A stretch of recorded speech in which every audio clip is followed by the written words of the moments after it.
Good morning and welcome to the Leadership in Insurance podcast. I'm your host, Alex Bond, and I'm very lucky today to be joined by Dan Woods, who's CEO of Socotra. Hey, Alex. Dan, how are you, sir? Doing all right. Sunny day here in Austin. Where are you coming from? I'm actually from London today. We've just taken new offices, which for us is quite exciting. Probably not so sunny then. Yeah, no, it's actually been very not sunny in London today. It's been raining. Classic London weather, actually.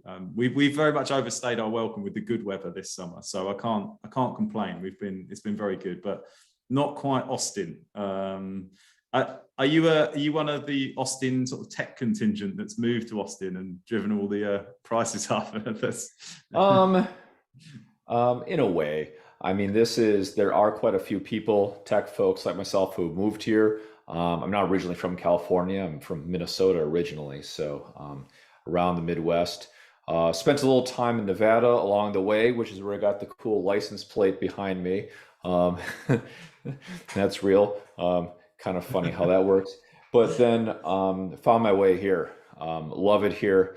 It's a little more Midwest, which is kind of where I came from, but also I'm in the insurance industry. That's where a lot of the insurers are. A lot of our customers are speckled across the Midwest, not concentrated in the coasts like banking tends to be. Yeah. Also, as you can imagine, I love the music scene. I could talking all about my background here. A couple guitars here behind me. They do get use. So yeah. It's a great town. I love that. What do the gongs get used for? Is that a deal making gong? Well, we sell things here at Socotra, and we do have our bi-weekly all hands where we make all kinds of announcements, and that's what those are for. Awesome. The bigger one is for deals that are $1 million or more. The smaller ones for deals under $1 million. I love that. I've worked in many sales environments, but we've always only had one bell or one gong. I like the two gong sizes. I love that. What's going to be fun about it is as the company grows, then we can get more of them. So we've gotten up to several million. As we get creeping up towards 10, then we'll get a bigger gong. And I can imagine them going up by orders of magnitude from there. Well, look, we've dived straight into your background, which is, I love this. It's like a little map of your sort of history. It's kind of funny though, is I've noticed that the gong overwhelms Zoom. So when I had them in the office, when we were in a physical office, we still have a physical office in San Francisco, but we're full remote now. Of course, it'll ring the gong, everyone hears it. They're pretty loud, but Zoom registers it as being too loud and it turns off the noise. So in order for people to hear it, I have to tap it very quietly, and it feels a little odd, but then they can hear it. That's quite sad, really. It kills that off. But I'm loving this. We've dived straight in, but I want to take us back to an intro, because I would find it impossible for anyone listening to this podcast to not know who Socotra is and what you guys have been doing. But just for those people out there that don't know, it'd be wonderful if you could introduce yourself and the business, please.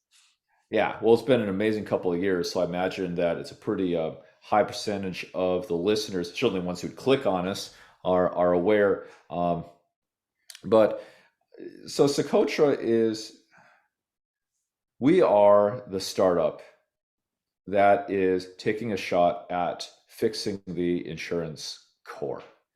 There are insurtechs working on all areas of the insurance ecosystem. Of course, some of them are selling insurance themselves. A lot more data providers. They're providing a lot of technologies on the periphery around, of course, data providers, chatbots, AI, blockchain integrations, claims, different kinds of agent management apps, and analytics, all those sorts of things. But all this is still sitting on top of a core, which is policy administration. Where does the policy live? Where is that subledger? How is it represented? What is the data model? What are the APIs?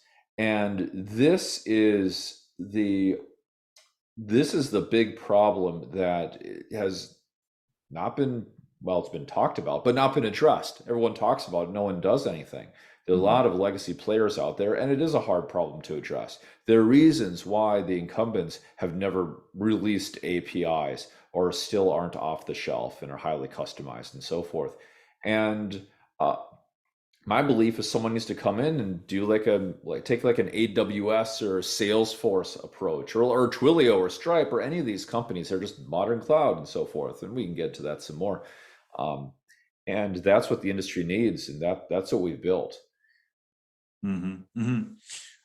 I'm struck by how challenging something that is, because you mentioned it there. There's lots of insurtechs, particularly in the software space, selling add-on services or finessing one element of the kind of insurance ecosystem. But to tackle the core, like the core, the fundamental kind of operating system, as it were, of the insurance. Insurance is an industry that thinks in decades and hundreds of years. I'm not going to ask. I suppose why? I'll be blunt. Yeah. I was going to say, why tackle that? Why did I do this? Yeah.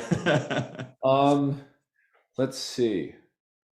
Well, I kind of believe in garbage in, garbage out with data, and I think you can't really unlock the power of all those other things if they're sitting on top of a core that doesn't have a good data model.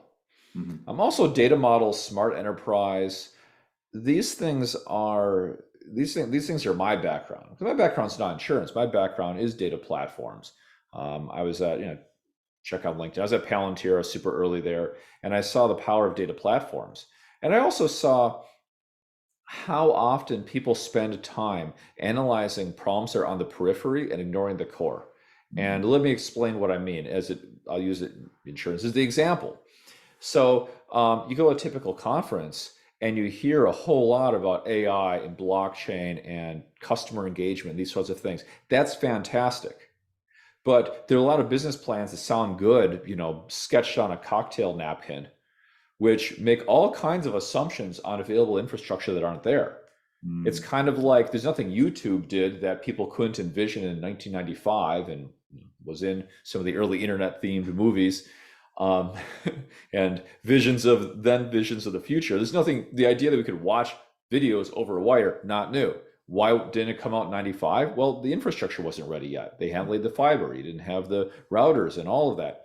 But still, no one's making movies about routers and fiber and talking about that. That's not cool. They're talking about how I can, order dog food online and have video messaging across the world and online gaming, all these sorts of things, VR, all these sorts of things are kind of cool. But no one's going to make a TED talk about laying fiber.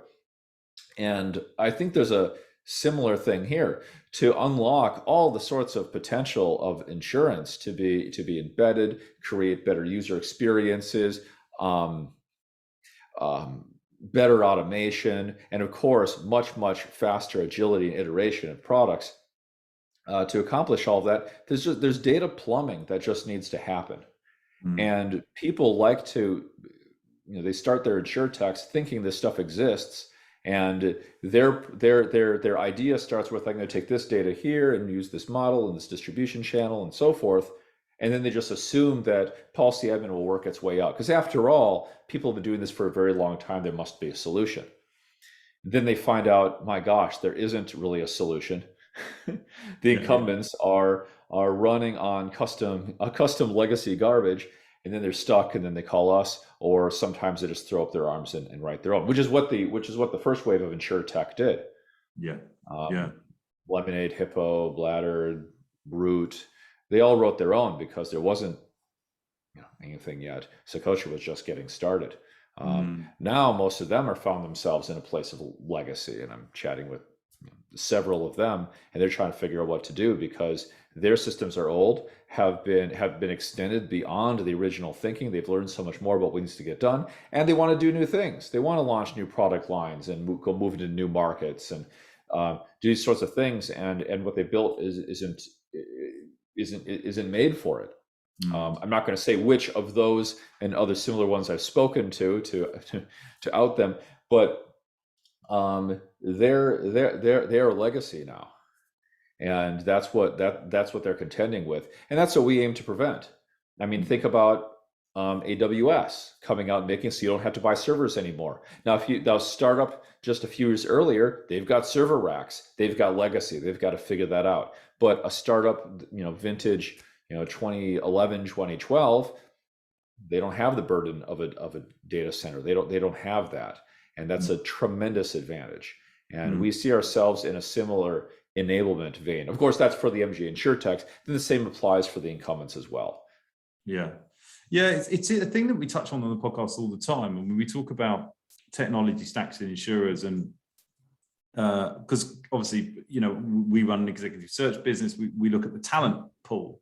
And if you look at the talent pool of a carrier, their tech teams are quite often focused on keeping this beast alive, like continuously kind of keeping this bespoke system alive. And then that's one of the challenges. And then when you're trying to look at innovation within the tech space, with inside your organization, if you're looking internally, you've quite often got the wrong talent. So then you're saying, okay, we bring in a new team.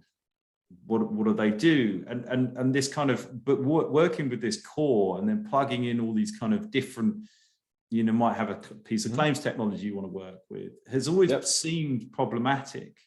But it's quite interesting speaking to you, because I've speak to so many kind of periphery services in the InsurTech space, where they're kind of sometimes with some naive abandon, or exactly as you say, we're going to plug this in, it's all going to work fine. And we go, well, no, because you're all going to hit this big roadblock, which is the core system. So it's more complicated than that, because you also have so much misinformation out there from the core systems. I mean, you look at any of the marketing literature for any of the traditional cores, and it looks like they do everything. But you look a little deeper, and I mean, I challenge anyone to go to the websites of any of these companies and just find some actual documentation on what it actually does. try to find APIs or anything like really concrete. It's not there, because what do? They do whatever you need, because that's what consultants do. At the end of the day, they're consultants. That also challenge you. Think of a piece of software that's not specific to insurance, where you can't go to the website and find all the documentation. Go to the website for Google and find the documentation. Microsoft for any of their products, or Oracle, or like, I don't know, Twilio, Twitter. Heck, I found for ITC, I'm going to have a montage of all the all the software companies you've heard of that have APIs running their website. And my team found some interesting ones, like SpaceX. You can literally go to the SpaceX website, and the API is right there for talking to a satellite if you happen to have a SpaceX satellite. Wow. That's how far it's gone. But the industry's been gaslammed by the traditional legacy players that yes, we do have open APIs and some Jedi move, and it's right. Well, we're back after a little internet outage. I think I've been told I left off on a Jedi mind trick of which is a reference I'm very yes, we have APIs, and you're like, I can look at the website. We don't, I don't see any. It's like, yes, we do. We do have APIs. Yeah, but then what we see when you're talking about in organizations trying to get new things happening, you're right. There is a lot of momentum.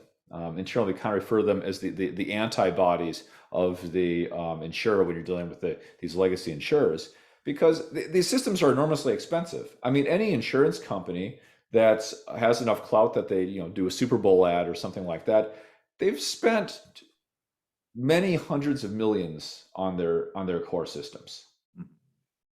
When you think about that budget, when you think about how many careers are built around those systems, these are many year-long deployments and so forth, that at some point, I mean, you think about kind of the organizational behavior that comes out of this, and when you're that invested in a system, then it doesn't matter what the new technology is. Your career is built around that system and protecting that system. I've try not to go to too many details, but I've definitely encountered customers of ours who have legacy systems, and they literally were using Socotra in secret, right? Because they were afraid of the power of people with these multi-hundred-million-dollar budgets over multiple years. So maybe $100 million budget. Yeah. And someone with that kind of power in an organization seeing something innovative happening on a different platform. Well, what's the future then? Are you saying that's the future? What about my system? And definitionally, because we can get, some law for a few $1,000,000. So the person we're working with has a smaller budget. They've got an enormous budget. Who's the more powerful person in the organization? So there's some interesting things that happen, and you really need executive sponsorship. Well, you need one of two things. Either a really brave person who is trying to build their career on being the next thing and kind of a David and Goliath thing versus the legacy. Sometimes you have that, or you just need executive sponsorship that will say, yes, I know that's the way we've been doing things. Yes, I know they're telling you that they'll have this done in 2 years or 5 years or whatever, but we need something right now. This works right now, and we're going to run this experiment. Get on board or get off the train. Yeah. And more insurers are thinking that way because they're sick of it. They're sick of multi-hundred-million-dollar projects that go way late, way over budget, and they're sick of hearing promises from pseudo software companies that are really custom solutions providers that, it's going to do everything you need next year. I think that cultural piece is something that is pervasive on the whole industry, because so much change just implicates a loss of a specific type of role or a certain type of power structure or a certain dynamic. And if you're told that, if we make this change, it's going to be more efficient, but it means that half of your team doesn't need to be here and they need to be redeployed, it's quite a disincentive to kind of make that change. I don't think that's going to happen. There's a lot of people, there's a lot of speculation that, if you make deployments easier, then IT budgets will go down. And I actually don't think that's going to happen. And because when the systems become more powerful, the dollars go further. If the dollars go further, you'd spend more dollars, not fewer. But you're investing those dollars thinking about higher level problems, investing in things that actually create more value to your customer, not just trying to, retrofit some custom software for an upgrade that itself is 3 years out of date. The amount of time that's spent on things that don't really help the customers in maintenance is enormous. And when those dollars are going to actually help customers, I don't think the investment is going down. And I don't think the teams are getting smaller. What does happen is it's a shuffling. It's like when a new programming language comes out. I deal with this. I run a software company. I see what happens. Some new tool comes out, and you've got a little bit of a dilemma. Obviously, let's say it's a new programming language. You do have a lot of things written in the old language, and you want to make sure you're not hopping on every new flavor of the month technology that someone read on Hacker News. But on the other hand, you do need to keep an eye on it. You need to stay modern, or some other company is going to come along that's going to be more modern. But if you have, and speaking as a former engineer, if you've spent a lot of time building expertise in something, let's say you spent 15 years building expertise in something, then something else comes out. Well, now what good is my 15 years? I've lost my advantage over someone who's fresh out of university, maybe with a whole lot more energy and whatever than I now do as an old man. Then that advantage goes out the window. So you're incentivized to find ways to discourage the new thing. So it's not about losing budget; it's about losing advantage. Yes, yeah, and I think I was reflecting not just on the tech side of the business, but we also see that in the kind of the more underwriting, broking, the reticence to kind of it's universal to change everywhere. Yeah, of course. Whenever something comes along, I don't mean this is not a story of pessimism. This is a story of optimism. There's a lot of things happening. People are getting on board. It's happening rapidly. And I saw it with cloud.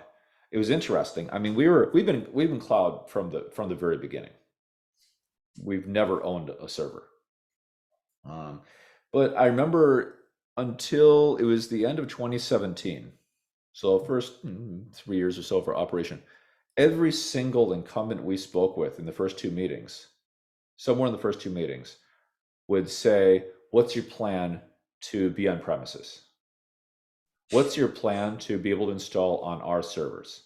That's great. Your sunset even praised. You're in the cloud. That's great. That's forward thinking. We'd love to do that for a new innovative launch. But if this is going to go prime time, it's going to have to be on our servers. And for us to invest, we need to know that there's a path for that. So, we put it in our roadmap or, based some lip service to it, but I knew it was going to change. But I didn't realize how fast it was going to change. It was the end of 2017. The calendar flipped over and it went from every single incumbent we speak to mentioning it, asking the question, sometimes apologetically, but asking the question in the first two meetings, to darn near zero. I think I could count on two hands how many times I've even been asked the question since December 1st of 2018. And I don't know why that happened, but it happened quickly. And I think the reason it happened is because that the risk profile shifted. This is an industry that's always going to take the low risk path. They're not going to try new technology for fun. And there was a point of shifting when cloud went from being the new technology with all of its advantages, but risk of being new, to being the lower risk, to the people, the notion becoming real for insurers that actually owning a server in my basement, that is the risk. Yeah. My basement could flood. The person who understands how the hardware is configured could quit. All the things that could go wrong. And the cloud became accepted as not just the advanced option, but also the safer option. And then it shifted. It shifted overnight. I mean, it didn't shift to cloud overnight, but the mentality shifted overnight. Now, actually shifting to cloud is going to take the next couple of decades or more. They're still working their way off mainframes for probably half of the major insurers. I want to come back to cloud because I'm really conscious that we're okay. Only because I'm sort of I wanted to take you back to the formation of it, because it's inherently obvious to me what you're talking about and replacing the core systems. I mean, I used to work at a carrier, so I firsthand know some of the challenges of that. Yeah. But you came from outside the industry. What was the formation thesis for Socotra? Was it, how did you become aware? Where was the level of awareness to say that this was such a big problem? What was your insight into that and the kind of problem you're trying to solve there? Yeah. So, I mean, my personal story after leaving Palantir, I mean, I was the 20th employee at Palantir. When I left, they're like 850, I think. Wow. Now it's thousands, and a quasi-successful IPO, and up and down. They're still above the IPO price, though. Anyway, yeah. From there, thinking about data platforms, I was working in venture capital for a short time, which gave me exposure to all sorts of industry and things that are going on. And you take a look around, and not only is it easy to find industries that are in need of a new data platform, it was actually hard to find an industry that isn't in need of one. It's like you look around and everyone you talk to, which is what you do in ventures, you're talking to people, someone's selling you about, this new shipping logistics, company, IT company, and a new supply chain management company or whatever. And you're just like, my gosh, that's how shipping logistics works. Are you kidding me? There's still truckers with paper stapled together. That's how supply chain management works. That's how companies are maintaining their patent portfolios. Wow. That's how restaurant management works. That's how it didn't even matter what the thing was. You just point on an area of the economy and dig in, and you'll be shocked at how they manage their data. So I became really enamored with this idea of vertical cloud or vertical SaaS. Let me call it vertical SaaS, because you've got horizontal SaaS in a massive wave. Of course, Salesforce led the charge there. And Stripe and Twilio are ones I love to mention, of course, Square, and then a whole bunch of things to help, things like New Relic, Docker, things like that. Docker isn't really SaaS, but New Relic certainly. That are Loggly is another one that we've used in the past. They're more developer tools. But the point is, these are horizontal technologies. They serve all industries. Mm-hmm. So that it's less limiting. But what comes after that, because that doesn't help if you've got a bad platform for shipping logistics or something like that. But what comes after that is vertical SaaS. We're going to make a platform just for that. And I saw these start to emerge. And I believe and have believed the whole economy is going to, every industry is going to be turned upside down by data. There's going to be new winners and losers, and everyone knows that. They claim they know that, but to really have it just sink down deep, what does it mean? Because it's not something. It's something that you can describe on, as I alluded to earlier, on the back of a cocktail napkin of like, oh, I've got this business idea. I'm going to take this from here and this from here and so forth. That's great, but every single industry needs data plumbing to actually execute it. Mm-hmm. Now, actually getting into an industry, very, very difficult. So what I found is, paradoxically, every industry needed a new data platform, but every single one of them was very, very difficult to change. So I had a specific opportunity. I found a private equity firm in San Francisco that was buying up insurance companies. And they made the mistake I alluded to earlier. They just assumed like, we're going to buy these companies and we're going to fix the tech. Yeah. They raised a bunch of money. They built an insurance consulting firm. We're going to fix the tech. We're going to find the best practices and so forth. And then they started buying companies. They built their insurance consulting firm, raised their money, and there is no tech. It's like, what do you mean there's no tech? It's like, seriously, like you look around online for policy admin, it looks like there's tons of solutions that you could choose from. But then when they actually go to talk to one, it's like, oh, let's talk to this one. Look at their website. It does everything. And they talk to them, and it takes 4 meetings to actually get a demo, and you can't get any documentation. And it becomes clear that they're not actually selling a product. They went down the list and they're like, my gosh, I don't think there's a single product in the market. This is ridiculous. And then they found themselves up some kind of creek, and I had a conversation with them around that time, and the pieces were aligned, because I'm trying to figure out like, where's an industry that needs a new transformative data platform. And they owned insurance companies where I could get an initial customer. They owned an insurance consulting firm where I could get access to expertise, so I could concentrate on hiring engineers and product people and have access to real actuaries and underwriters over there, which is helpful in a bunch of ways. For one thing, there's many of them. If I just had my insurance co-founder, that person would have one perspective, and it was kind of like having a whole consulting firm as my expertise partner. So that's how I found my way into it, and it just became really, really clear. And then as I got deeper into it, it just became more and more clear what needed to happen and how unable the incumbents are and will continue to be to modernize. Because if one of the incumbents was going to modernize, they need to start like 7 or 8 years ago. Mm-hmm. And we're talking rewrite. And they made a decision. They didn't do that.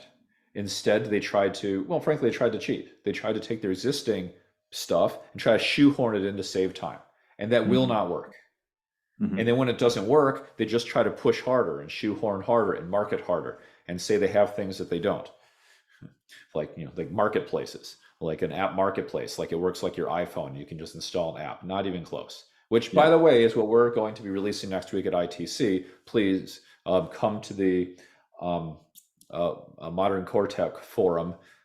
If this is hopefully up by ITC. If it's not, video should be available. Yeah, I think we'll be out the week of.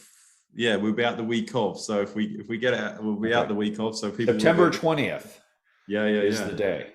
If you miss that, come to the booth. We'll be demoing all of it. You'll go to our booth and see a fresh Socotra instance, just like anyone would get who gets an eval license.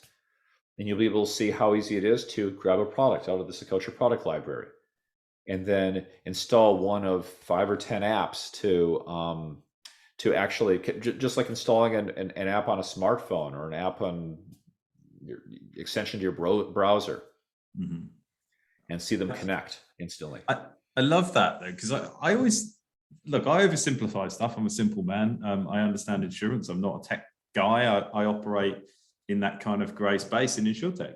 The whole challenge of you can't operate in a vacuum. If you run an insurance company or you work for an insurance company, you are aware of different technologies that you could use in your personal life.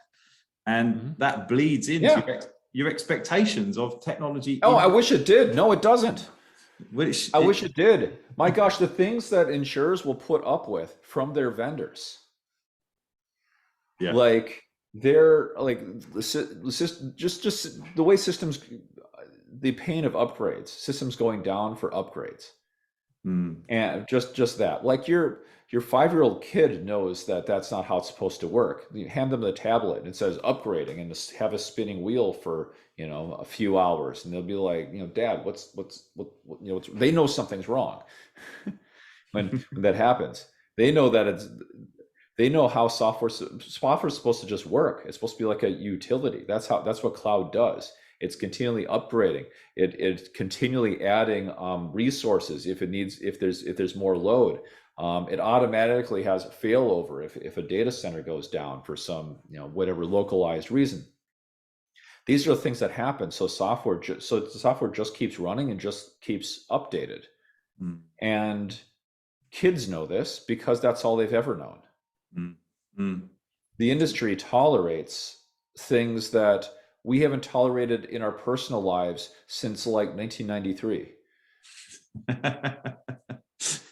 What was so you launched Socotra in 2014, and I know you mentioned earlier that 2017 was a bit of a sort of tipping point as such, particularly on the kind of cloud journey.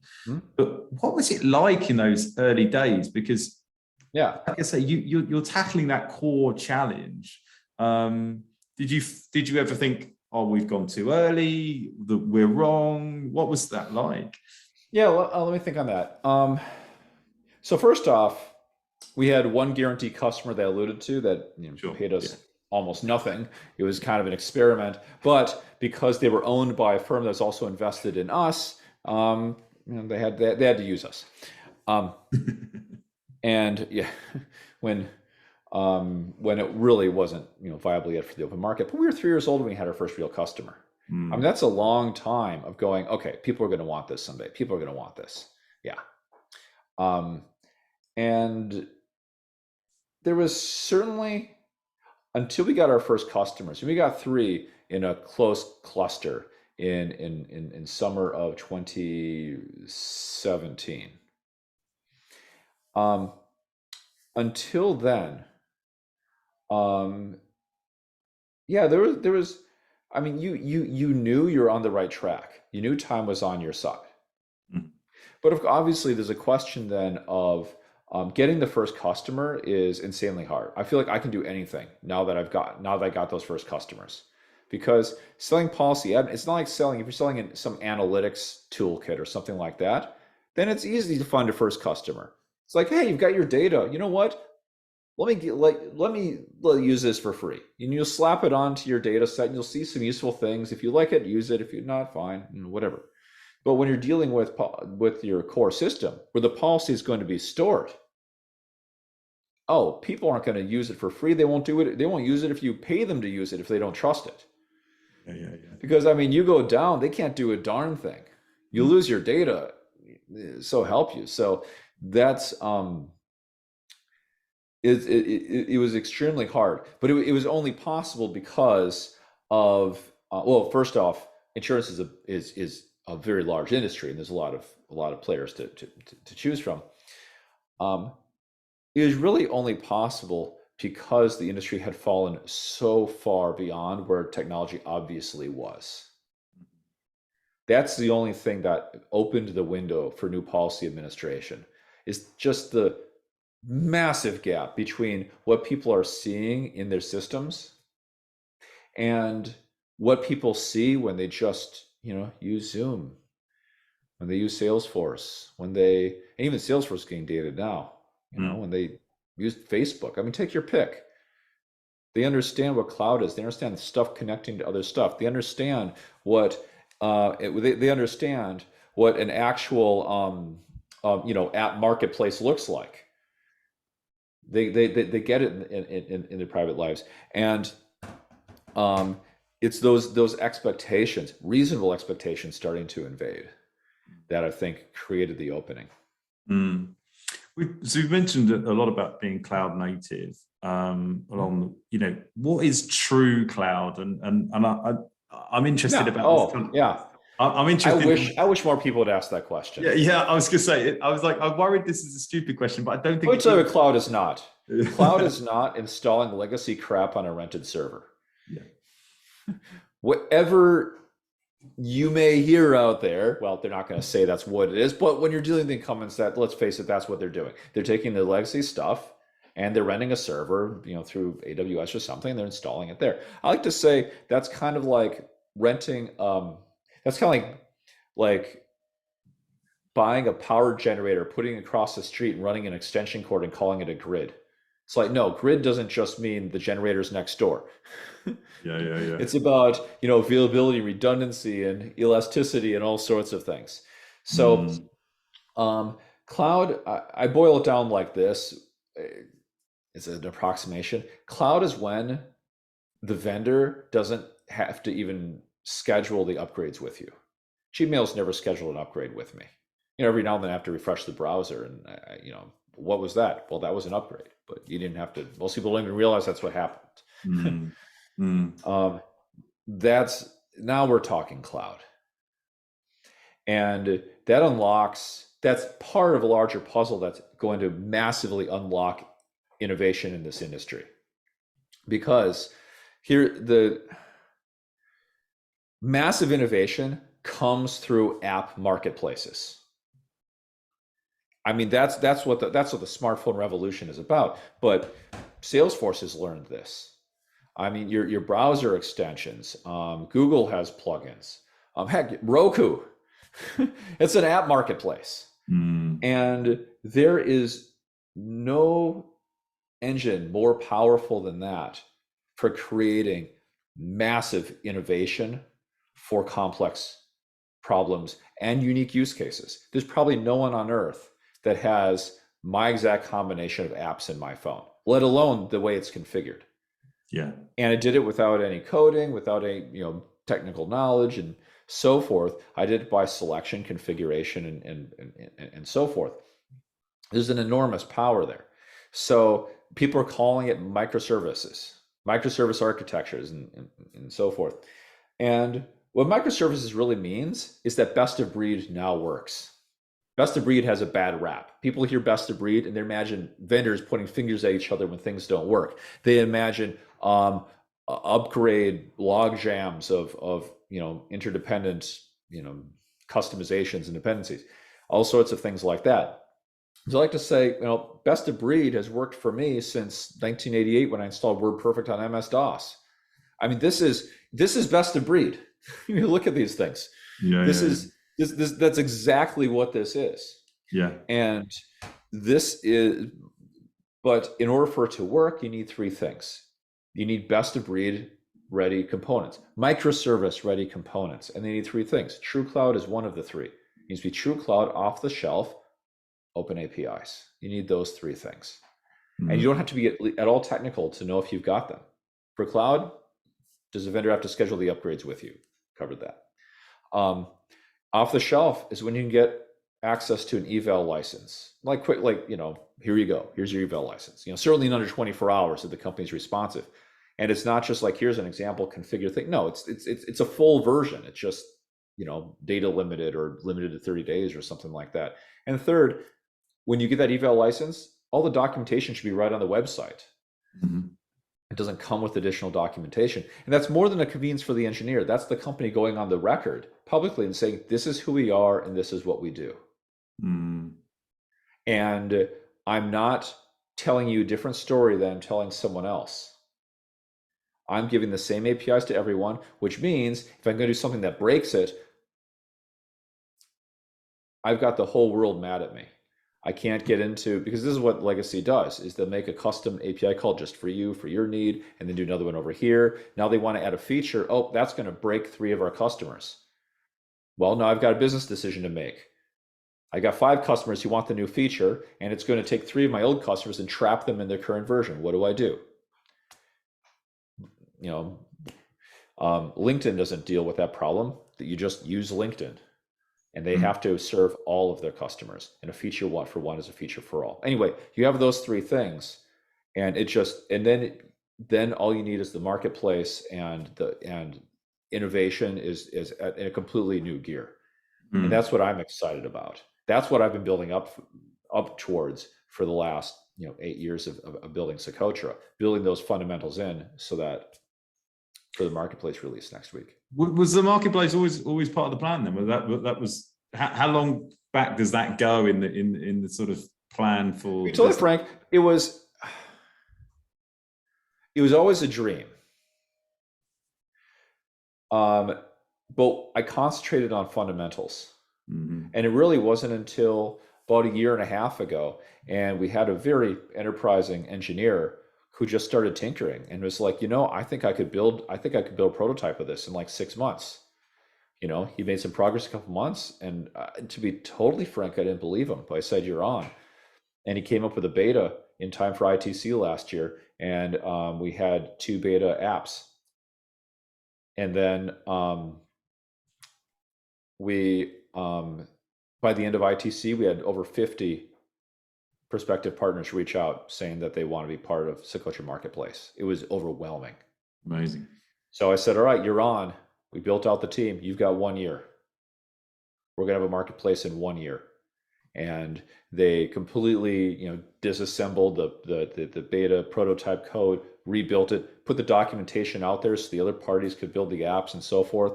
And just yesterday, we announced 30 app builders. They're in various stages of progress, but they're all off and running, building their apps, and we'll have, I think, 10 ready for demo at ITC, and I think half of those are production ready. Wow! So that's it was. Well, I'll tell you, you get the fundamentals right, and the innovation comes faster than you'd think. Yeah, it's compound. It's a vicious cycle, or it's a virtuous cycle. You're gonna have a busy You're going to have a busy stand at ITC, I would imagine, with indeed potential yes. partnerships. And we've got we already have way more people signed up for the Socotra's Modern Cortech Forum on the 20th than attended last year. Yesterday we had over 100.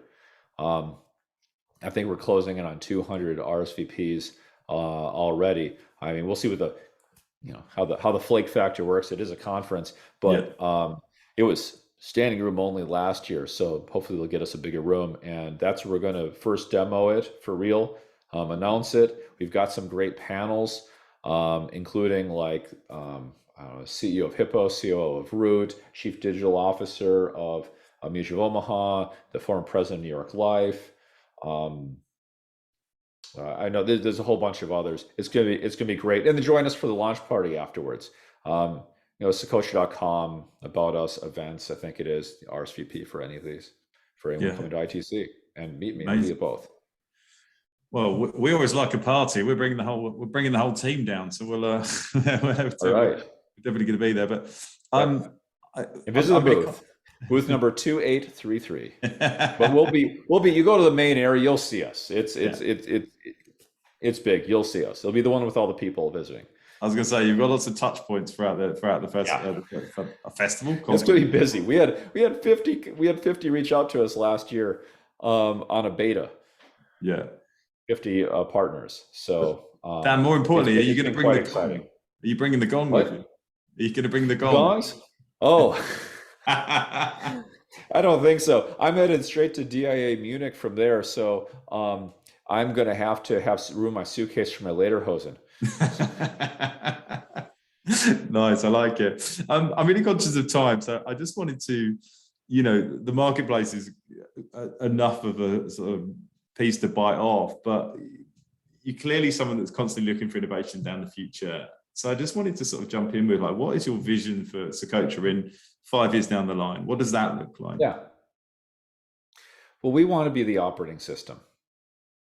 We are amazed and humbled by all the other innovative insurtechs that are connecting to what we've built and using data models to make their software great, so that their analytics can show great data. So their claims data, their claims processor, I mean, can connect in and readily integrate to quickly stand up to their solutions. Because I mean, if you're saying, like, we're partnered with Snapsheet and Five Sigma, they can stand up solutions very quickly. But if they're connecting to some legacy old, boat anchor of a platform, then their advantage just deflates when they're waiting for these internal teams to do customizations to whatever it's going to take. I love making these other technologies great, and there's a multiplying factor on it, because when something that's fast and innovative connects to something else that's fast and innovative, or you could say you're only as fast as your slowest piece, you could say, because Sure. you're not live until everything works. Sure. And as long as everything's connecting through a core, speeding up that core speeds up everything. And if it's slow, everything is slow. So I anticipate more of that. I anticipate, obviously, there's more features and so forth, but making it even easier to use, even more apps available, even more community around it, and making the enterprise look like this. Yeah. That's where I see it. That's where I see it going. And and in case there's that, for any engineers watching who are like, well, actually, such and such will make that impossible to ever have. Yes, I know there will be customizations in for customer experiences. You want to control every pixel of that. Great, make that an app. That's a custom app. But that custom app doesn't bleed over into a custom, an overall custom architecture. If you want to have an internal system that's proprietary and you need to connect to that, great. You can make an app for that. But you're a very different world from where you're 80% off the shelf and 20% well-contained custom code, building on top of frameworks. So an app is more than just building the integration. There's so much support needed for an integration. You have to write the integration code, but you also have to handle provisioning hardware, logging, monitoring, managing configuration, managing upgrades, securely storing credentials, all of that stuff. Marketplace provides all of that. So you can just write the minimum part that you need to. And what I envision is the work, the engineering hours needed to build a system of the same quality coming down by an order of magnitude. And then those resources being reinvested to create really great things for the end customer. Yeah, and that's what I'm excited about. And it's kind of giving people, because it comes back to talent for me always. People want to do interesting work. They don't want to maintain legacy systems and prop things up. And they don't. And that's why we're able to get talent. Yeah, because I mean, you think about there's. When you take a Socotra's approach, it becomes a really interesting engineering problem. It's less interesting to build a custom report for the regulatory requirements of Oklahoma, but building a general purpose reporting engine, well, that's a more interesting engineering problem. And that's why companies that solve these problems in generalized, abstracted ways are able to get top talent. And that's why we're able to bring people in from Microsoft, Oracle, of course, Palantir, where I came from, Google, VMware, to work on the insurance industry. Yeah. Because they're able to see how they're able to take the expertise that they have. And so much of what we're doing is just knowledge arbitrage. These problems have been solved in other places. Someone just needed to have the patience to find the talent and build it from the ground up. There's nothing here that hasn't already been done all over Silicon Valley. Yeah, well, that's very true. That's cloud. Why are we even talking about what does cloud mean? I mean, seriously, why is this a question in an insurance interview? Could you imagine, like, if we're in some other, if we're in the, ad industry and I'm working at Google Ads and you're like, tell me what cloud is? I'd be like, is this '08? Like, what are we talking about? But that's the thing. That's why I'm asking it, because I'm like, I know that what's being sold as cloud isn't cloud. And speaking to some of the legacy providers that saying, we're really struggling to get to the cloud. And I'm like, what do you mean? It's 2022. Like, what are you talking about? So and now the other one is no code. And I've told my marketing team, I don't want to see no code anywhere on our website. It probably Ben is probably there somewhere. But like when I install apps on my phone, the phone doesn't say it's low code. I don't see a iPhone commercial saying no code. Roku doesn't say no code. The Tesla doesn't say no code interface and no code setup. No, it's just the way it's supposed to be done. Yeah. And the industry has to give it a name, because it's just anywhere else it's just doing the thing, just using software. Yeah, I love that. Just doing the thing. But Dan, we've got to call it time, otherwise we'll lose everyone. Okay. And I'm so excited to get a chance to see you at ITC. Obviously, we've plugged it hard. Go and see the App Marketplace launch. It's going to be exciting. Go and see the talks that Dan's doing, because you can hear you're going to be great. I imagine kind of the energy is something else. So Dan, I really thank you for your time. I know you're super busy, so I really appreciate you being a guest. Indeed. See you there, Alex. Thanks, man. Take care. All the best.